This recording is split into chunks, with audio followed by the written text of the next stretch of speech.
Welcome everyone. In the previous class we were discussing about the various pollinating agents, how they will be helping in the pollination. Here we have even discussed the outbreeding devices which will be preventing the flowers from undergoing self-pollination. Now in the steps of sexual reproduction, what were the different steps? The first step was gamete formation. The first step was gamete formation. The second step is gamete transfer. The third step is fertilization. The third step is fertilization. And the fourth step is embryogenesis. These are the different stages, these are the different events which will be seen in the sexual reproduction. So out of these steps, we have finished with this gamete formation. We have seen how male gametes are formed, how female gametes are formed, how they have undergone the processes of microsporogenesis and megasporogenesis. So with the help of the processes microsporogenesis, megasporogenesis, male gametes and female gametes have been formed by male gametophyte and female gametophyte. Now after the formation, it led to the gamete transfer because both the gametes are non-motile. So there should be something which will be helping in the transfer of male gametes from anthers to the female gamete. So what was the agency? Pollination. Pollination was helping in the transfer of male gametes to female gametes. So now we have seen this how gamete transfer has taken place. So this gamete transfer has taken place with the help of the pollination. Gamete transfer has taken place with the help of the pollination, either by wind or by water or by that is living organisms, other living organisms such as insects and all. So pollination has taken place, gamete has been formed and gamete has been transferred to female reproductive organ. Gametes have been transferred to female reproductive organ. So here if this is the stamen, in this now anthers has produced. Here we have this anther.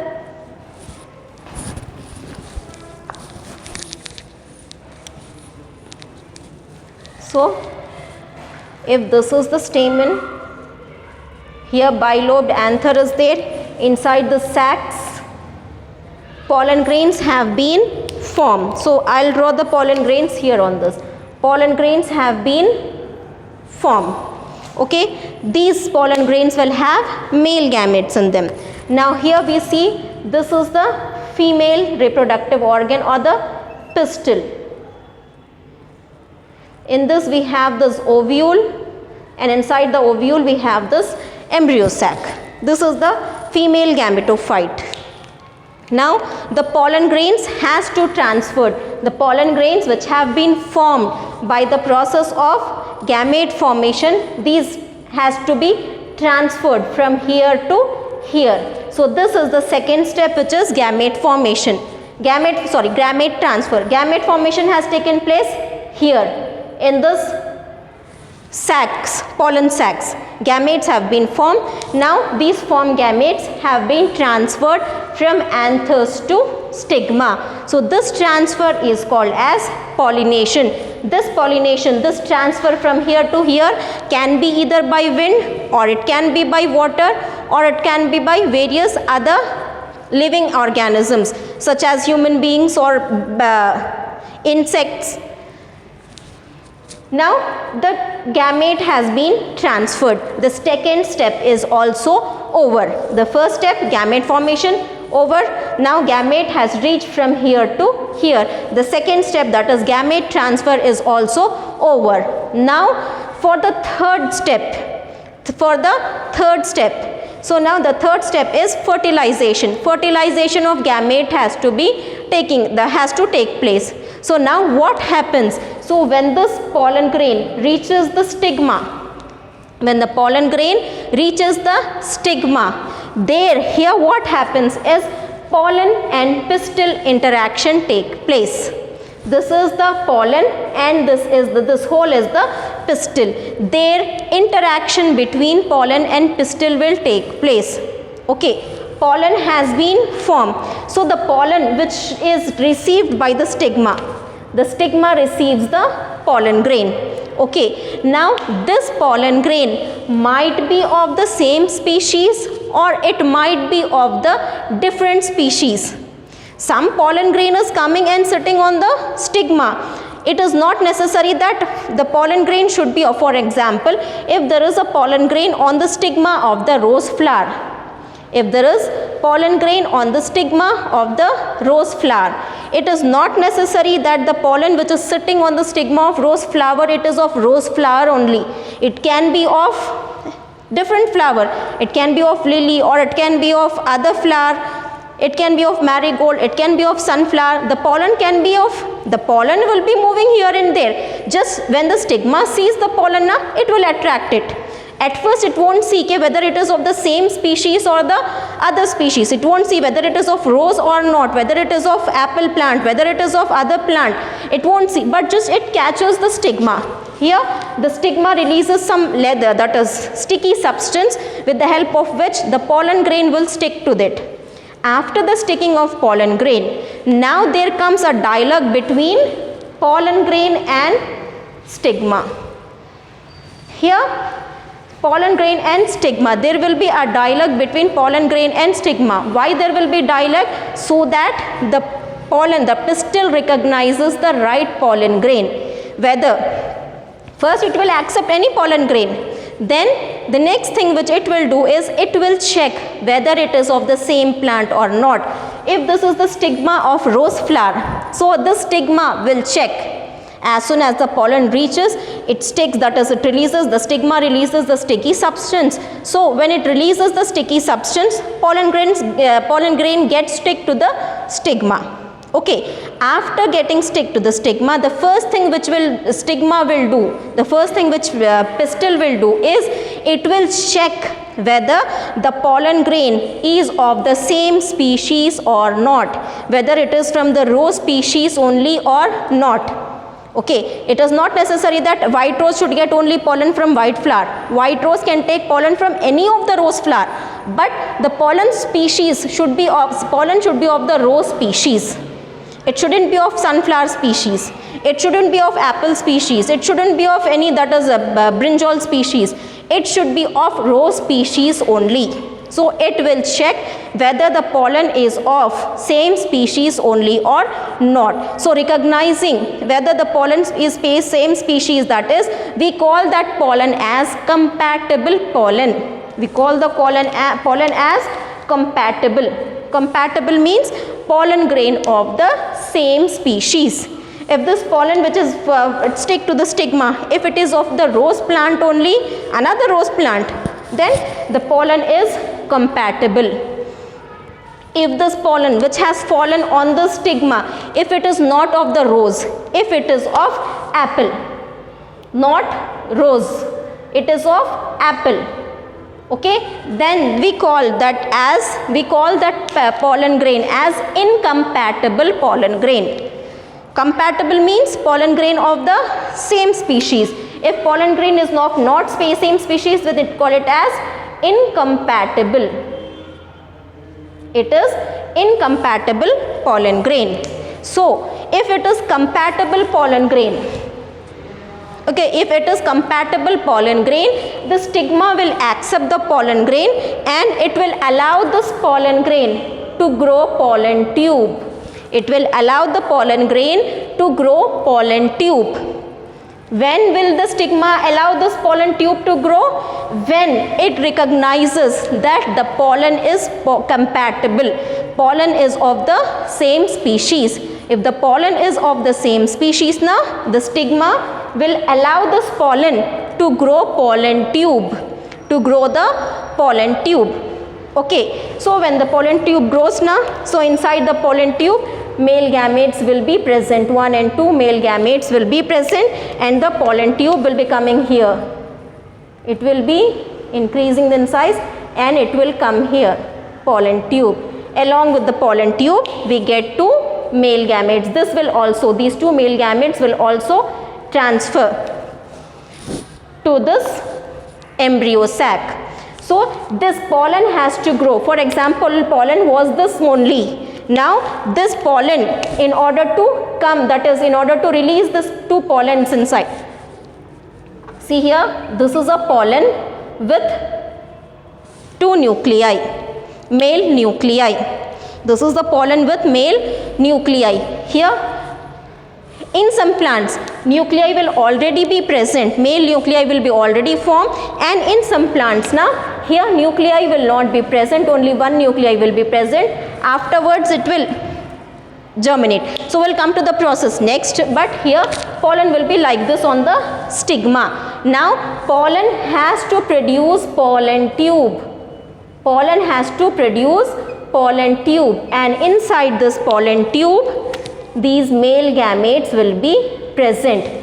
Already it will be present, or here when it is only one here now, here nucleus will divide and will produce two male nuclei. So these male nuclei will enter into the pollen tube. Okay, so this male pollen tube will grow and it reaches this embryo sac. So this will only happen, this growth of this pollen tube only happen when the pollen grains are compatible. When stigma sees that pollen grains are compatible, it will allow the pollen to produce a pollen tube, and this pollen tube will enter here. Okay, but if the pollen is incompatible, if the pollen is not of the same species, stigma will reject it. Stigma will reject it. Here stigma has accepted this pollen grain. How it has accepted? By allowing this pollen grain to produce the pollen tube. Now if the pollen is incompatible, not of the same species, then it rejects. How it rejects? It will not allow this pollen to grow the pollen tube. It will not allow the pollen grain to grow the pollen tube. If pollen tube is not grown, male gamete will not be reaching this one, reaching the embryo sac. These male gametes has to reach this embryo sac. So for this reaching of this male gametes, the pollen produces this pollen tube. The pollen produces this pollen tube. So if no pollen tube, no male gamete reaches the embryo sac. So stigma rejects it by not allowing the pollen to develop the pollen tube. So now how come? How will be the pollen rejecting and accepting? How will be the pistil rejecting and accepting the pollen grain? How it will be knowing that whether the pollen grain is of the same species or not? How it will be knowing? There will be a dialogue mediated between the stigma and the pistil. There will be a dialogue between pollen grains and the pistil. These pollen grain and pistil, they'll have a dialogue. Okay, we won't be able to listen it. They won't be able to talk it. Then how come there will be dialogue? Here pollen grains will be releasing certain chemicals and stigma will also release certain chemicals. When the chemicals are the same, because if it is of the same species, the chemicals will be the same. So that means the stigma understands that there is the same chemical. Now let us allow the pollen to grow the pollen tube. But if the chemical which is released by the pollen is not matching to that of the chemical released by the pistil, then the stigma will reject the pollen grain by not allowing the pollen to grow the pollen tube. So there will be dialogue is mediated. Dialogue is mediated between pollen and pistil. How they will mediate dialogue? By releasing the chemicals. They will mediate dialogue by releasing the chemicals. Both pollen and pistil will release the chemicals. If the chemicals, if the pistil finds the chemical compatible proper, then it will allow the stigma to grow the pollen tube. Now pollen tube has been grown. Okay, this pollen tube has to reach the embryo sac here. This is the embryo sac. Here we have two synergids. Then we have this egg cell. Then we have this polar nuclei forming the central cell. Okay, and we have this three antipodals. These are antipodals with one nuclei. Okay, this is the central cell. These are these two, this and this. These two are synergids, and this is the egg. Okay, so this together, this whole is the embryo sac. This whole is the embryo sac, and this is the structure of ovule. So this is the callosal end, this is the chalaza. Okay, and this opening is there. At this ovule, opening is there. This is the micropyle. This is the funicle. Okay, and these two are the integuments.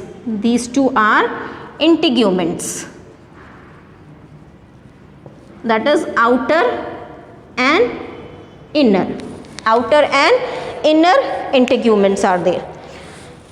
Now what happens is, this stigma, this pollen tube has to reach. For example, if I say this is the stigma, this is the style, and this is your ovary. This is the ovary. Inside the ovary, this is the ovule. Inside the ovule, this is the embryo sac. Okay, inside the ovule, this is the embryo sac. So now here this pollen grain has come. This is the pollen grain. If the compatible pollen grain is there, then the stigma will allow the pollen to grow the pollen tube. The stigma will allow the pollen to grow the pollen tube. So now inside this pollen tube, two nuclei will be there. Inside the pollen tube, two nuclei will be there. This is one nuclei and this is another nuclei. From where this nuclei has come? So we will see this here, but as of now, when the stigma is when the pollen is compatible, the pollen will produce the pollen tube. So the pollen tube has to reach this egg. That is, the male gametes in the pollen tube has to reach this egg. So the pollen tube will be entering into this ovule. The pollen tube will be entering into the ovule so that it releases these two gametes inside the embryo sac. Okay, so here if the pollen tube is entering through this micropyle, for example, if I say this one, this is the pollen tube. If the pollen tube keeps on growing, okay, this pollen tube keeps on growing and coming inside this through style, and inside this ovary it is coming. Now if it comes here,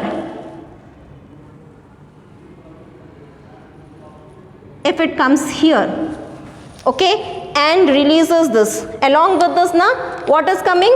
Male nuclei is also, this male nuclei is also coming here. So now male nuclei is here now. If this male nuclei is entering into this embryo sac through micropyle, if this pollen tube is entering, coming here through this micropyle, okay, then we call it as porogamy. That is entry of pollen grains through micropyle, or entry of male gametes, not pollen grains, entry of these male gametes through micropyle. These male gametes has to enter inside this embryo sac. Male gametes has to enter inside this embryo sac. If this entry is through this micropyle, if this entry of male gametes in the ovule is through the micropyle, because embryo sac is in the ovule. So based on the entry inside the ovule, we have three types based on how pollen tube is, or how the male gametes is entering inside the ovule. How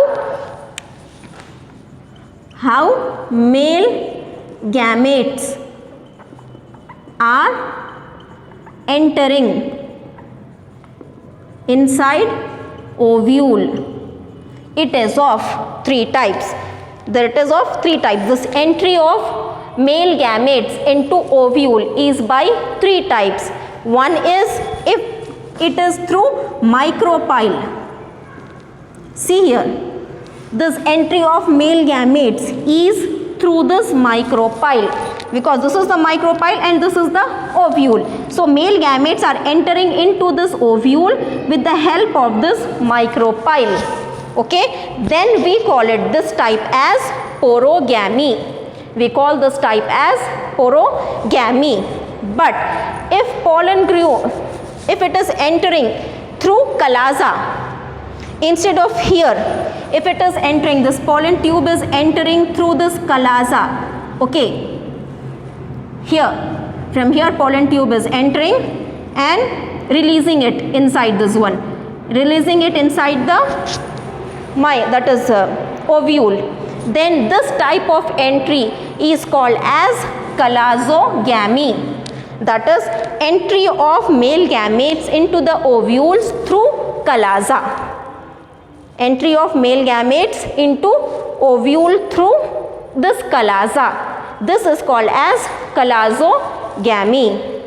And instead, if this is entering through this, for example, if this is entering through this integuments inside, if it is entering through these integuments, then it is called as mesogamy. That is, if male gametes are entering into this ovule or embryo sac through integuments, then we call it as mesogamy. Or else, if male gametes are entering into this ovule through this chalaza, then it is called as chalazogamy. Or if this male gametes are entering into the ovule through micropyle, then we call it as porogamy. So based on how the male gametes are entering, here this entry of ovule, that is male gametes inside the ovule, is of three types: porogamy, chalazogamy, mesogamy. This is one important question according to your that is examination point of view. Okay, first question is how the different layers of anthers. First important question from this chapter is different layers of anthers. Now I'll tell you about those important questions in the next video.